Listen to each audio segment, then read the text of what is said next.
ecdat ölümsüz eserler ortaya koymuştur. Bunların başında Diyarbakır Ulu Cami, 5. Harem-i Şerif diye nitelendirdiğimiz Diyarbakır Ulu Cami gerçekten de dünyanın mimari açıdan önemli eserlerinden bir tanesidir. 5. Harem-i Şerif dediğimiz, yani Mekke, Kabe,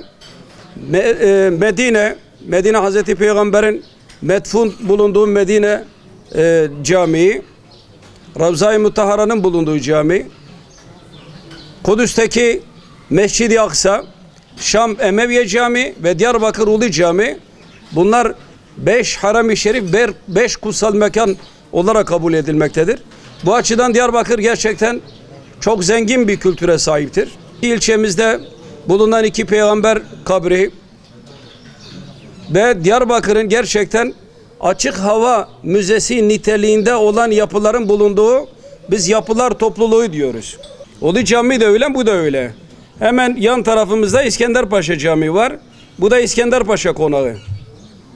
Tabii bu yapıların korunması lazım. Vakıflar Genel Müdürlüğü bölgemizle ilgili olan her projeye, restorasyonla ilgili her projeye ödenekle ilgili hiçbir sıkıntı yaşatmadan bölge müdürlüğümüze her türlü desteği veriyor.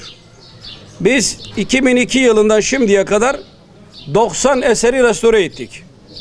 Bunların içerisinde az önce saydığım bütün bu eserlerin hem projelerini çizdirdik, projeler çizildikten sonra kurul onayı alındıktan sonra onların restorasyon çalışmalarına başlıyoruz.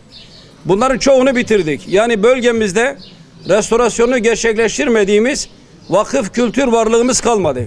Hem Diyarbakır'da, hem Mardin'de, hem Bingöl'de. 4 il bize bağlı. Sorumluluğumuzda 4 il var. Yani Diyarbakır merkez olmak üzere Mardin, Bingöl ve Batman. Batman tabi tarihi kökü olan bir şehir değil. Köy dönüşümlü bir şehir olduğundan dolayı orada vakıf kültür varlığı yok. Ağırlık Diyarbakır ve Mardin ve biraz da Bingöl'de var. Bu eserlerimizin hepsini restore ettik. Restore etmeye de devam ediyoruz. Son terör olaylarından etkilenen eserlerimizin hepsinin projeleri hazır. Yani güvenlikle ilgili bir sıkıntı olmazsa en kısa zamanda inşallah onların da restorasyon çalışmalarına başlayacağız. Ve bu yıl itibariyle bitireceğimiz eserler olacak. 2017'de de diğer eserleri de bitirmeyi düşünüyoruz.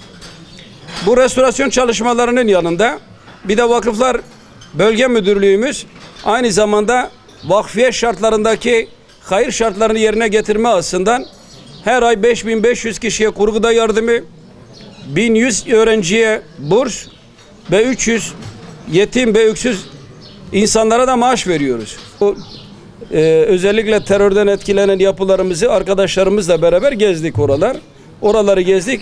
Yaklaşık 10 eserimiz zarar gördü. Bunların başında Fatih Paşa Camii, Hasırlı Behçedi, Arap Şeyh Camii, Kadı Camii, 2 kilisemiz zarar gördü.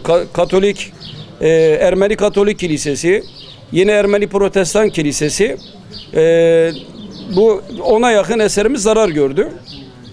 4 ayaklı minare biliyorsunuz. Yani eserlerimiz arasında Diyarbakır için sembol değeri olan 4 ayaklı minare ve hemen yanındaki Şeyh Mutahhar Camisi de ciddi zarar gördü. Yani camide statik açıdan ciddi bir zararı var. Özellikle o patlamalardan dolayı. 4 ayaklı minarede de bir zarar var. Geçen sene zaten restorasyonu gerçekleşti oranın. Bu olaylardan dolayı tekrar bir zarar gördü. Onunla ilgili de çalışmalarımız devam ediyor. 10 eserimiz zarar gördü. Bunlardan bir tanesi de Hasırlı Mescidi. O da çok ciddi zarar gördü. Yani bunlarla ilgili çalışmalarımız devam ediyor. En kısa zamanda inşallah restorasyon çalışmalarına başlayacağız. Bizim tabii tüm bölgede 1007 kiracımız var. 1007 kiracımız var. 2200'ün üzerinde de bizim gayrimenkulümüz var. Yani Mülkiyeti Vakıflar Genel Müdürlüğü'ne ait olan bu kadar da gayrimenkulümüz var. Bu Diyarbakır, Bingöl, Batman ve Mardin'de bulunan gayrimenkul sayımız bu.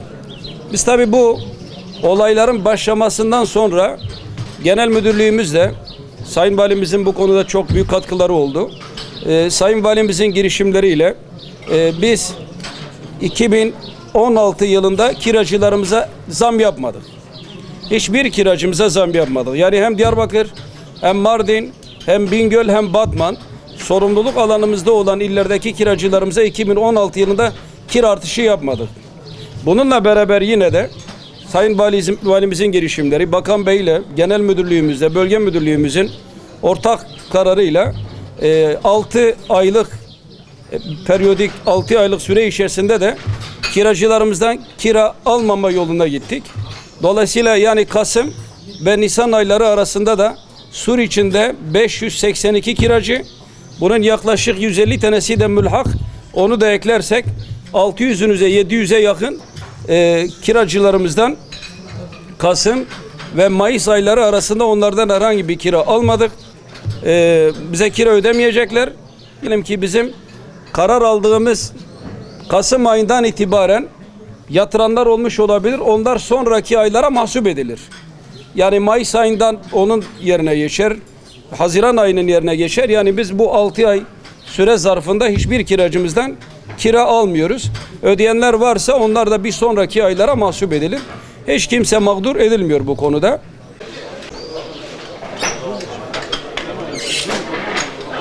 Berat.